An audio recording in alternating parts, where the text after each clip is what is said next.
Bienvenue dans Grand Frisson, l'émission qui ne se satisfait que du meilleur. Oh my God! Car pour cet été, nous avons savamment distillé la substantifique moelle de la saison écoulée pour en tirer la crème de nos entretiens exclusifs. Fucking hell. Réalisateurs, acteurs et artisans de génie défileront devant notre caméra pour raconter les petites anecdotes et révéler les grands secrets qui font le cinéma de genre. Oh, what the fuck? Alors venez vous réfugier à l'ombre de notre cinéphilie, que l'on fasse rayonner le 7e art en ensoleillant votre passion.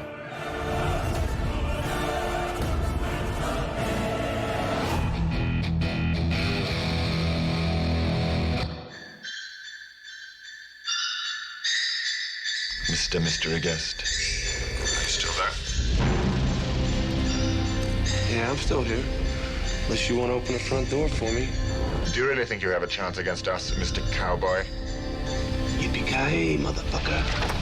La sortie en 4K de l'un, si ce n'est le plus grand film d'action de l'histoire du cinéma, nous permet de revenir sur les coulisses de Piège de cristal avec le scénariste principal du film, l'impayable Steven de Souza. You will be witnesses. In our minds, it was like a combination of an action movie and a disaster movie. And we were quite aware of that. The poster is very much like the poster for The Towering Inferno, which had been a successful movie for 20th Century Fox.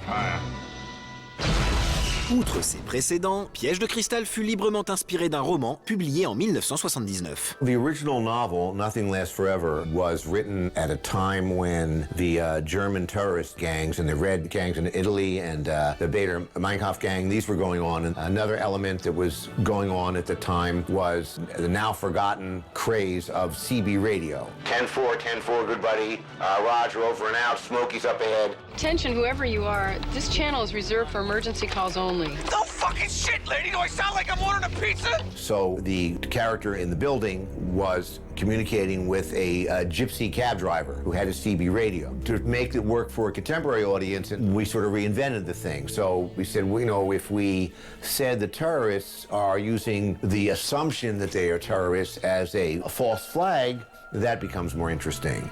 If we eliminate the middleman of the gypsy cab driver, we get right to the police right away and make that character more important. The cop in the book came in late and was secondary to the gypsy cab driver. So Kareem rebounds, right? Feeds Worthy on the break, over to AC, to Magic, then back to Worthy, right? Boom! 2 points. Parmi les nombreuses trouvailles du scénario, Piège de cristal fonctionne notamment sur le dévoilement très progressif du plan de la bande de malfrats, conduite par le très sophistiqué Hans Gruber. One of the things that made this work a lot is by giving the audience only a small taste of what Hans and his group are planning. In reality, of course, he would have explained in a scene before the movie began everything that he was doing. I am an exceptional thief, Mrs. McClane, and since I'm moving up to kidnapping, you should be more polite. But that's not as dramatic. The cliche we all use, and McTiernan used it, I use it, we say we're unpeeling the onion. So we give the audience a taste a little bit at a time. The audience, you know, wants to be rewarded. A mistake a lot of films make is they try to explain everything all at once. They have an information load, and the audience needs to know what the audience needs to know just before they need to know it. And as long as the information is given to them in small bites, they will finish the job. Et ce dévoilement progressif d'une partie de l'intrigue a aussi permis de rendre acceptable l'une des idées les plus incongrues du film. You always ask this many questions, Argyle? There's a lot of reverse engineering going on in these kind of stories. You think, where do you want to end up? And how do you go backwards? So for Die Hard, I invented this preposterous kind of vault that has, you know, 8 or 9 locks, and each one is more difficult than the other. And the last one is, again, the preposterous idea that there is a dedicated cable from the United States to Japan that is just used for this one international corporation. The audience, when you reverse engineer these things, they will accept that explanation when you get there. On the other hand, if the beginning of the movie, we began with a blackboard, and they said, okay, we have to get through these 9, you know, like the audience, come on, get out of here. I never saw one review of Die Hard where anybody said, this is ridiculous. There is no such bank vault like that. Not a single person complained about the most preposterous thing in the movie. Report me, come the fuck down here and arrest me. Just send the police now.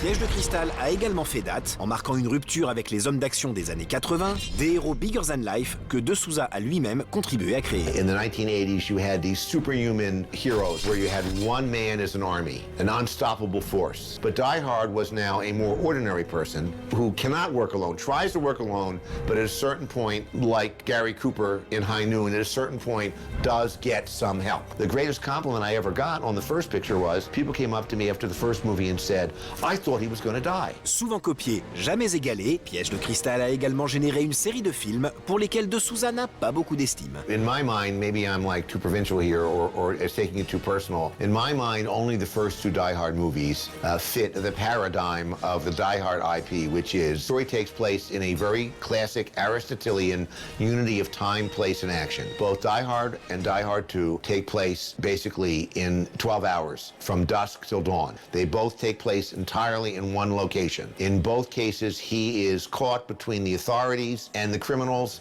and both the authorities and criminals view him as a problem. The MacGuffin is something to be stolen or something to be retrieved. The idea is that the villains are trying to get hold of that, and Bruce Willis, as we say in both movies, is the wrong guy in the wrong place at the wrong time. Go fuck yourself, Hans. If the answer is what is the archetype, what is the paradigm for Die Hard, there isn't one unless you look at the first two films.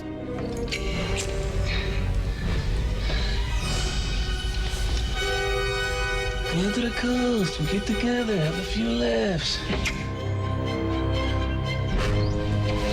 I know what a TV dinner feels like.